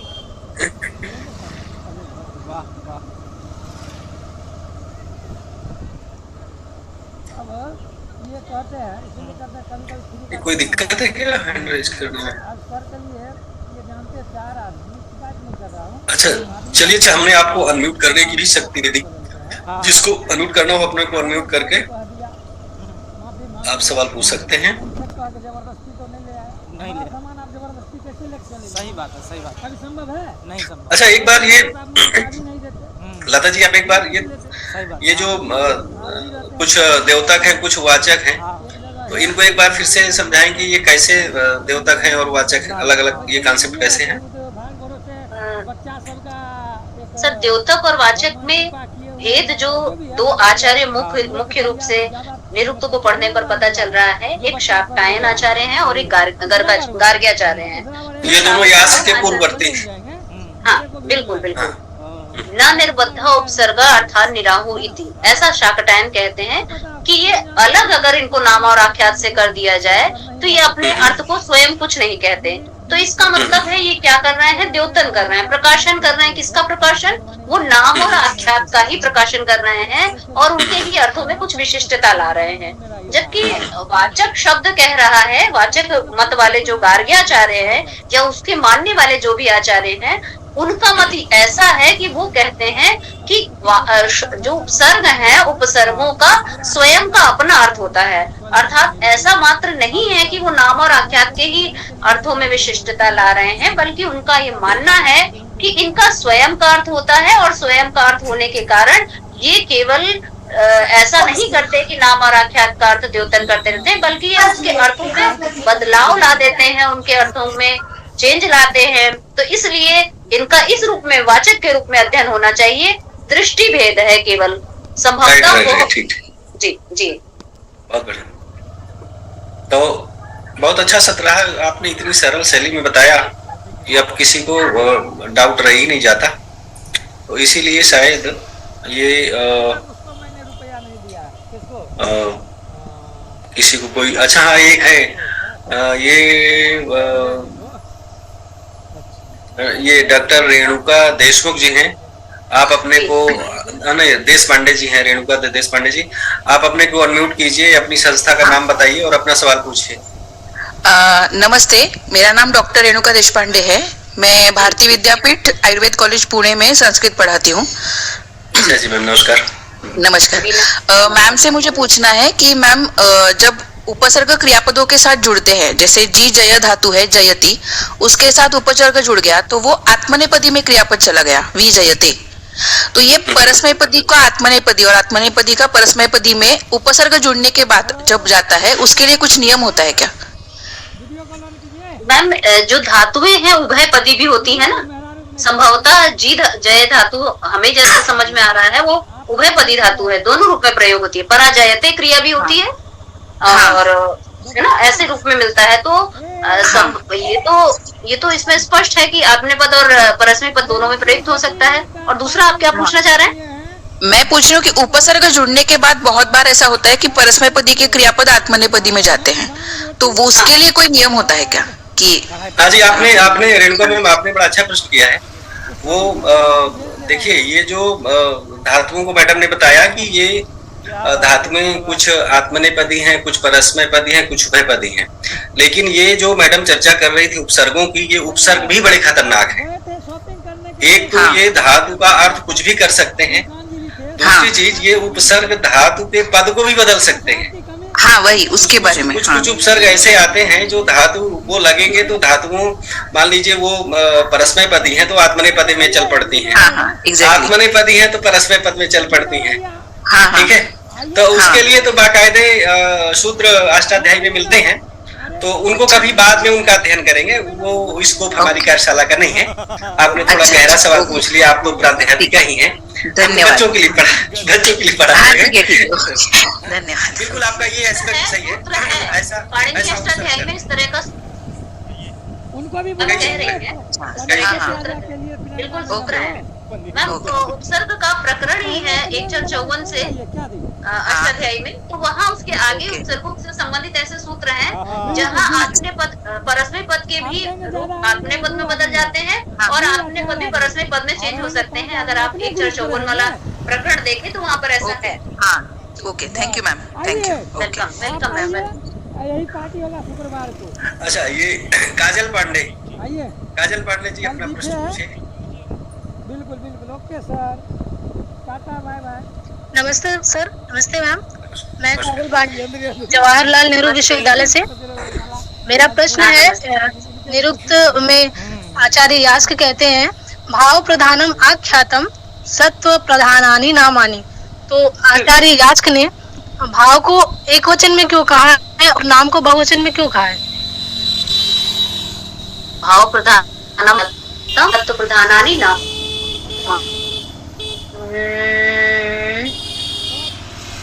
इस प्रश्न उसमें मैडम कोई वैचित्र नहीं है।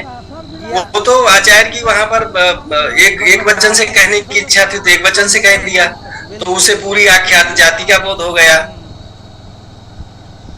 कह दिए नहीं एक मिनट, भाव प्रधान और फिर दूसरा आपने क्या कहा काजल जी? सत्व प्रधानानि नामानि। हाँ तो सब तो प्रधान तक तो प्रधानानि नाम 5,000 चंदा देना होगा तो देना होगा। अच्छा हाँ ऐसा सिचुएशन है वहाँ।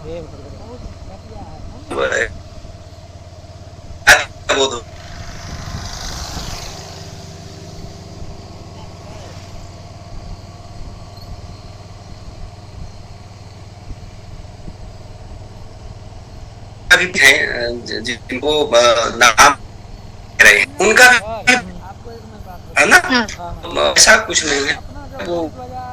अच्छा कभी हम अपने गरी से सीखे 3 बेर गिरबो किए। अच्छा कभी किसी का गरी नहीं मांगे। सही किए क्यों? इसलिए नहीं मांगे इतना ऐसे बिना विवाह से 18-19 साल बच्चे 10 बच्चे दौड़ रहे हैं। इंटर में मैं सीखा हूँ इस तरह इंटर बाद गया। अच्छा अभी अपना कमाई का खर्च बच्चे 10 हैं, जो हैं वो 10 है ना। तो इसलिए ये भी वहां पर ये हो सकता है कि क्रिया तो एक ही रहती है, ये जो नाम होते हैं इनमें वचन कम ज्यादा हो सकते हैं, या क्रिया तो एक ही है ना। तो क्रिया तो सबकी क्रिया एक ही है, क्योंकि दौड़ने का काम तो ऐसा माने उसकी दौड़ने अलग है उसकी अलग है, वो तो दौड़ने क्रिया हो। लेकिन ये चूंकि बदल तो उधर वो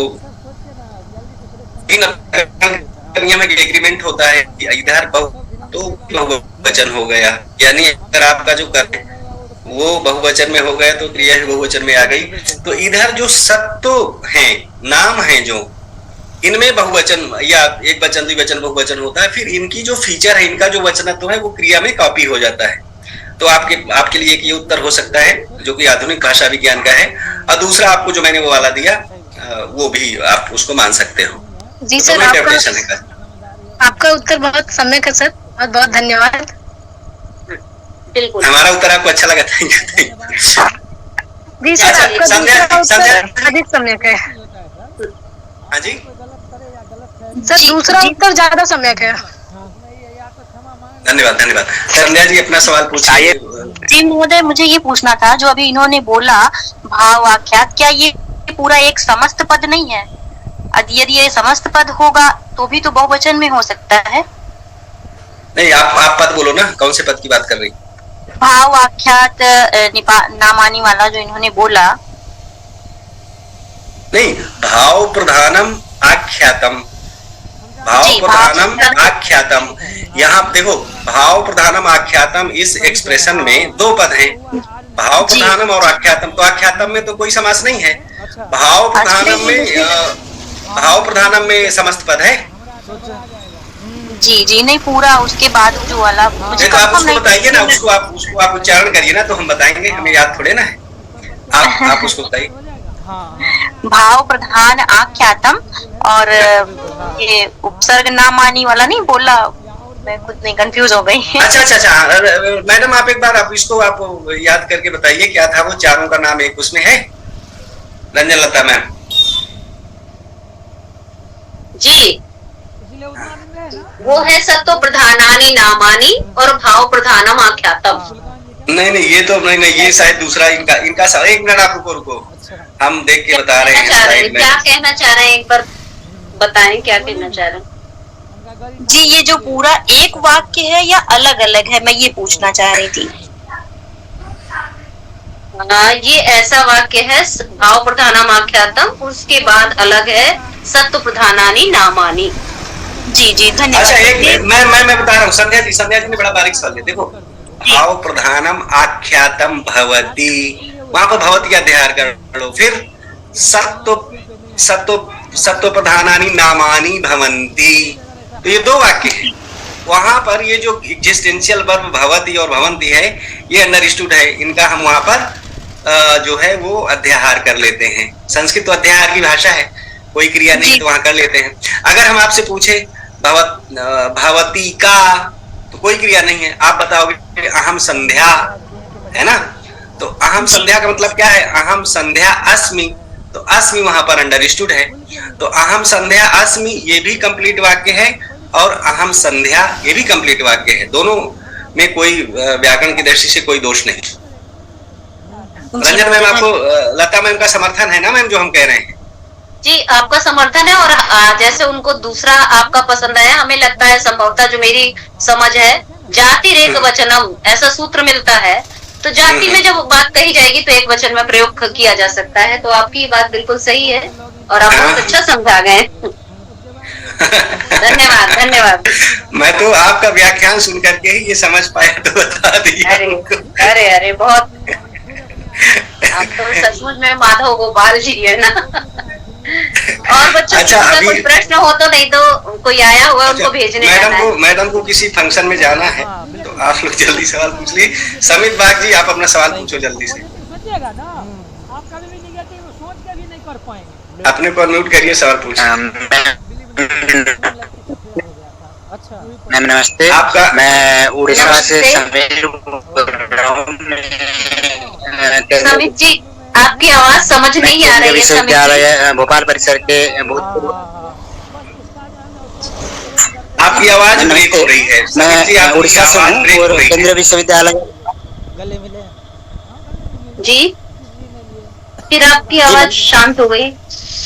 मैम सुना दे रहा है? हाँ आई, आवाज आई जी, बताएं। मैं केंद्रीय विश्वविद्यालय भोपाल परिसर के भूतपूर्व छात्र हूँ जी।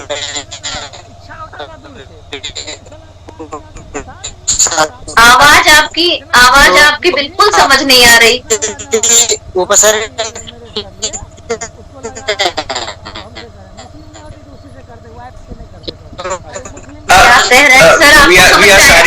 समीर जी, आपकी वॉइस जो है वो हमारे लिए ऑडिबल नहीं है, ब्रेक हो रही है। तो आप फिर आप कभी हमें आप सवाल अपना मैसेज कर दीजिएगा, फिर हम मैडम से पूछ करके आपको बता देंगे, या मैडम का ही नंबर आपको दे देंगे। तो आज हम ये सत्र यहीं तक रखते हैं। ये सत्र पूरा हुआ, और बहुत धन्यवाद सबका, आयोजक मंडल का, खास करके माधव जी का। एक मौका दिया है कि हम सबके बीच में कुछ बात कह सकें और रख सकें, और साथ में हम सबके प्रश्नों के साथ में जो आप अपनी बातें रख देते हैं, उससे बातें और स्पष्ट हो जाती हैं। तो बहुत बहुत धन्यवाद। और थैंक यू तो आपको बहुत बहुत धन्यवाद मैम। आप इतनी व्यस्त रहती हैं, आपके विश्वविद्यालय की इतनी जिम्मेदारियां हैं, वहां पर आप कई समितियों में हैं, कई वहाँ के एडमिनिस्ट्रेटिव काम है, दिन भर उनकी वहाँ व्यस्तता, फिर यहाँ पे घर की जिम्मेदारियां, पारिवारिक, उसके बावजूद भी हमें आपने इस शाम इतना समय दिया, पीपीटी आपने बनाया, और इतना जो गूढ़ विषय है जो शायद ही कभी कहीं सुनने को मिलता है, उसको आपने प्रकाशन किया। तो इसके लिए आपको बहुत बहुत बधाई, आपका बहुत बहुत आभार। आप ऐसे ही हमारे प्रतिभागियों का मार्गदर्शन करते रहें, और प्रतिभागियों आप भी पूरे धैर्यपूर्वक, अभी 150 प्रतिभागी है, बताइए 9 बजने वाला है, भोजन का समय हो रहा है, किसी के सोने का समय भी हो रहा है। सही बात है जी, सत्य है ये बात कि किसी वर्कशॉप में इतने प्रतिभागी लगातार जुड़े रहे अंत तक, ये बड़ी सफलता है माधव जी आपकी भी, और आपका ये सफलता को अभी से प्राप्त हो रहा है। ये संस्कृतानुरागी है, तो संस्कृत भाषा तो देखो मधुर भाषा है, नित्य भाषा है, तो इसीलिए ये संस्कृत का प्रेम जो है लोगों में बढ़ रहा है, और सब लोग बड़े प्रेम से जुड़े रहते हैं। और नहीं तो किसको पड़ी है, कौन इतनी देर रुकेगा। तो आप सब लोग अभी हमारे साथ बने रहें, हमेशा जुड़ते रहें, संस्कृत का लाभ लेते रहें, और जो भी विद्वान आए आप उनको ध्यान से सुने, अपने नोट्स बनाएं, और अगर आप कुछ कंट्रीब्यूट कर सकते हैं तो आप हमें सूचित भी कर सकते हैं। मान लीजिए आप रिसोर्स पर्सन के रूप में आप कोई व्याख्यान देना चाहते हैं, तो आप हमें आप अपना डिटेल वगैरह भेज सकते हैं, तो हम आपको कभी किसी कार्यक्रम में आपको हम जो है आप किसी में ले सकते हैं।